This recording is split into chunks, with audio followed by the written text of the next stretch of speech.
As you know, I requested this hearing because as Congress examines the facts surrounding global warming, I believe we owe it to the American people to be honest and realistic about how we're going to meet our energy needs. Today's hearing is the first step toward giving the American people and those inside the Beltway much needed information about hydropower, which in many ways is an environmental success story. Hydroelectric dams across the West, and especially in Washington State, provide us with clean, affordable, and renewable energy. In fact, dams provide nearly 2/3 of Washington State's electricity at a time when more than 50% of the country is dependent upon coal. According to the Northwest Power and Conservation Council, these dams have kept the Pacific Northwest carbon footprint at half that of the rest of the nation. I and many of my colleagues here today are here to showcase the low-cost energy promises that FDR, JFK, and LBJ made to the West. The river systems throughout the Pacific Northwest are a critical part of our region's economy and should be used for transportation, irrigation, and recreation. These dams built our economy and continue to contribute to our way of life. According to NOAA Fisheries, salmon survival in the Columbia and Snake Rivers is higher today than before the dams were built.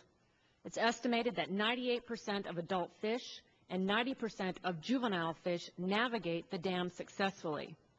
Despite this success, there continues to be some that wage war on the dams, namely the removal of the 4 lower Snake River dams, which happen to be in my district, and docks.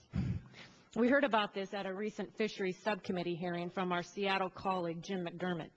Yet what was missing from that debate was the fact that the removal of the Snake River dams would add 5.4 million tons of CO2 to the atmosphere each year, and it would take 3 nuclear, 6 coal-fired, or 14 gas-fired power plants to replace their electricity generation.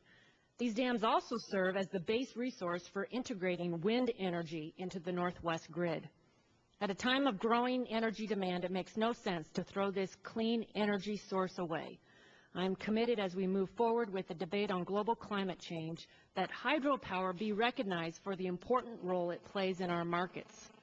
If the Chicago Climate Exchange can accept hydro from Chelan County PUD as a carbon offset, Congress should be able to do the same. I hope today's discussion is the start to a better understanding of the value hydropower has, and look forward to forming a bipartisan congressional caucus to protect and promote hydropower. We're privileged to have before us today some of the best and brightest energy experts. I welcome our distinguished witnesses, and thank you once again, Madam Chairwoman, for having this hearing.